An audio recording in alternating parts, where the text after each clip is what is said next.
Guys and gals, what's going on today? It's Sean from Hammerhead Garage doing my little video today. I'm going to talk to you guys today about a way you can save some money.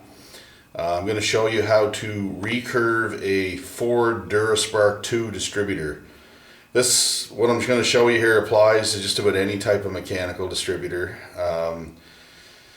The Ford Duraspark 2 is a good distributor for Ford guys that want a performance distributor and don't want to pay MSD or Mallory prices. Last time I looked, those Pro Billet distributors were like $500 American. By the time they get to Canada here, they're beyond the price range of us mere mortals. The Ford Duraspark 2 is a great distributor. It's a factory Ford unit. They use it in production cars from like mid 70s right up to like the late 80s, mid to late 80s. They're capable of high horsepower. They have a very lazy mechanical curve in them though. They're for gas mileage and not for performance. So I'm going to show you what you got to do if you want to get performance out of them. If you want to see how well they work, just go to my jetting video on my page, and those pulls I made with the truck there are with a Duraspark 2 distributor and ignition box from like 1980. With a recurve kit in it, and I'll show you what to do and how to recurve it.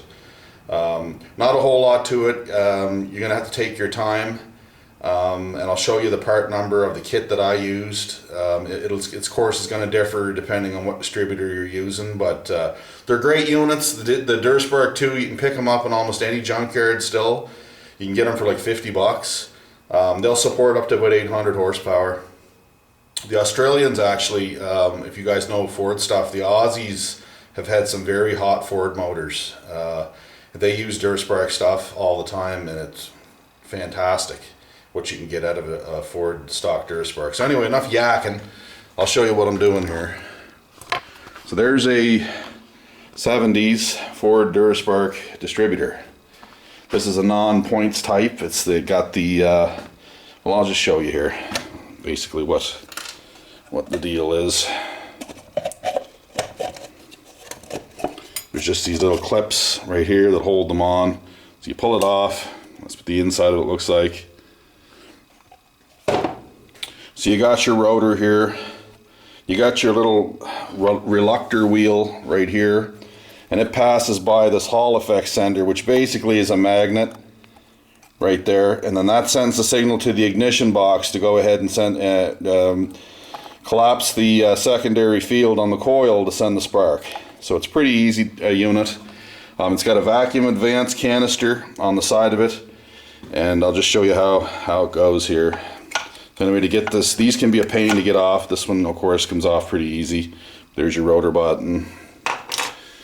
Now, let me see if I can set this up in a place where you can actually see what I'm doing here.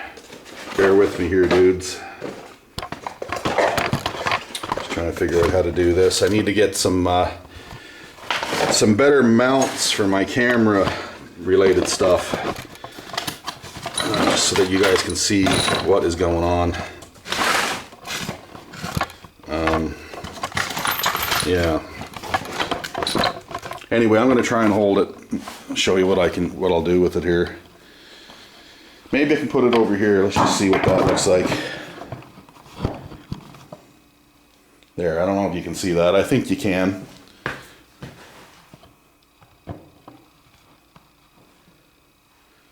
So anyway, I'll tilt the distributor up for you guys so you can sort of see what's going on.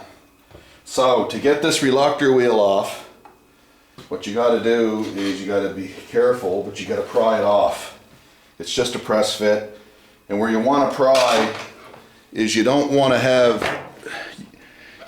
to be prying right on the tooth like that. You want to be in between the teeth. So you want to be on the fat part of the gear, which is like in there, okay? So I'll just show you here.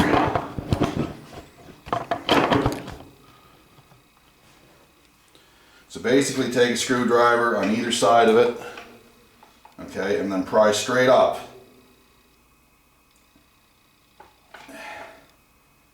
Pry straight up. The gear will come right off there. Now be careful, there's a dowel pin in here. There's a little pin, a roll pin. So there's the gear.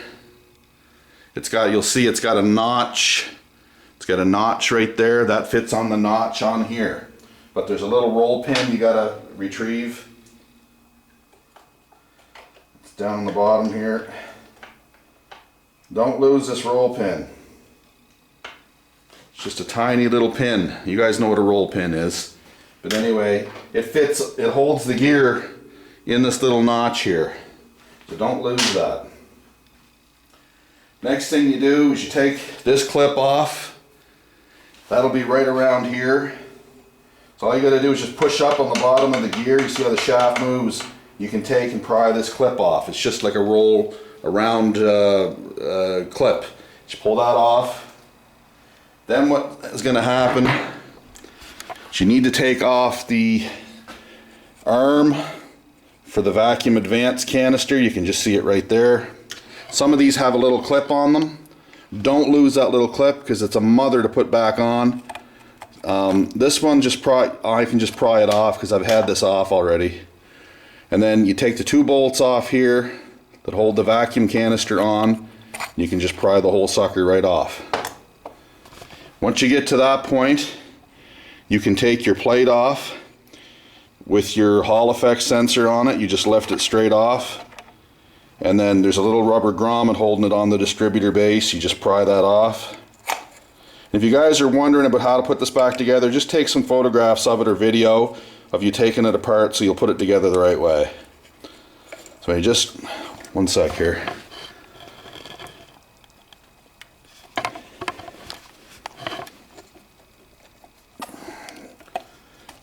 Okay, there, so the whole thing comes off as a unit with the plug on it and everything. Set that aside. Now what you got to do is there's a little metal plate right here. You take a screw out here, you take a screw out there, and they're just Phillips head screws. Look like that. Nothing special. I think they're 6mm. So anyway, just pull the plate off. Once you get the plate off, you'll see what the guts of the distributor are. There's a couple of mechanical arms in here, and you'll see a spring here, and you'll see a spring over here. And I'll show you how this works. I'll activate it here so you can kind of see how it works. When the thing's spinning in the car, it'll get to the point where it's going so fast where these arms will fly out off of these weights, and they'll cause the distributor to come in contact. See the post there? See how there's a post? It'll contact this end of it. It'll only go so far because this end right here, this end prevents this post from going any further. So once the weights fly out so far, you'll eventually come right up to the point where it will not go any further. It's hitting the post. Okay, like right there, for instance. It's right at the end, so it won't go any further. So anyway, what controls how that opens are the RPMs, these weights right here, but also these springs that are right here. These are the springs that you're going to want to change. So what you do for performance application is you'll notice you got a smaller spring and you got a bigger spring. The bigger spring has got larger coils. So what you do is you'll pry one of them big springs off, just take a pair of pliers, they come right off of there, they hook right into this arm, and then they come off this pin. And then what you do is you want to get yourself a kit. And this is the kit you're looking for right here. Mr. Gasket makes it. It is I don't know if you can read that or not. It's a 926D Ford Advanced Curve Kit. You can buy these at Summit, Jags, or any other parts stores. I think they're about 12 or 13 bucks. But anyway, they come with 2 super light springs. So what you're going to want to do is you're going to want to pry one of them heavy springs off of there. Not that red one, but that other one. There's a green one there. See how heavy it is? It's a lot bigger, thicker. Pry it off of there. Replace it with one of the light springs in the kit. What that's going to do is it's going to bring your timing in quicker. So if you got an engine that's got a performance cam in it, it's got more lift, more duration, the stock lazy springs that are in this kit won't allow it to reach full advance until like 4,500 or even 5,000 RPM, which is no good for performance. You want it all in by 3,000, 3,200 RPM. And these light springs will it'll allow these bob weights to open quicker, which means you'll get to full advance sooner, a lot sooner, which is how you're going to make more power. The advanced timing is going to come in sooner, and the engine's going to make a lot more grunt. You wouldn't believe the difference in just doing this will do for performance. Now, I'm not talking electronic fuel injection here, guys. This is for carbureted 302 5-liter motors, right? With a carb. This is old school mechanical advance. This is what they call mechanical advance. And like I said, it's limited by this profile. The distance between there and there. And on this arm, I don't know if you can see it in the camera, but it says 13L. Okay? And there's different arms in these 4 distributors. Some of them are 13L, some of them are 10L, some of them are 16L, some of them are 19L, and I've even seen 20 or 23L. And what that means is degrees. So this distributor here has a total of 13 on each leg. So 13 and 13 is 26. Okay? Because it's got 2. So that's 26 degrees of mechanical. 26 degrees of mechanical advance is what's in that distributor. That's all you're going to get out of that distributor. So with the vacuum advance unplugged from the distributor and plugged so it doesn't have a vacuum leak, and your engine running with the timing light on it, you set your base timing at whatever you want. I usually start at 10, 12 degrees for a small block Ford. And then with that light spring, you want to shine the timing light on there, get someone in the car to tell you when you're at 3,000 RPM, and then look at the balancer and see how many degrees you're at. On my engine, I have it all in at 3,200 RPM. And I've got 37 degrees of total advance. And what your total advance is your mechanical advance plus your base timing, whatever you set in. So like, remember I was telling you this distributor has 13L arms, so that's 26 degrees mechanical. Plus, let's say you put 10 degrees base timing in it, so that's 36 degrees. That's what you can get out of that distributor. Now, if for some reason you need less, like I said, you can get arms that have 10L on here, which would mean that's 20 degrees of advance, so 10 and 10, right? So 20 degrees plus whatever your base is. If you need it smaller than that, what you can do is you can weld up these arms. You can take this whole plate out, and you can put some weld in there. And I have the figures for all the smaller ones if people are interested. What the dimension is, you just measure it with a dial caliper, how big the hole is after you weld it, and that'll tell you what you're looking at. If you want, like, say you need 16 degrees of mechanical advance, so you want to make these arms instead of 10L, you want to make them 8L, right? So you got 8 and 8 is 16, plus your base timing, whatever that is. So depends on the head you're running, depends on the camshaft profile that you have. Some head designs like more timing, some head designs like less timing. Open, closed chamber heads, smaller CC combustion chambers. Your camshaft has a lot to do with that.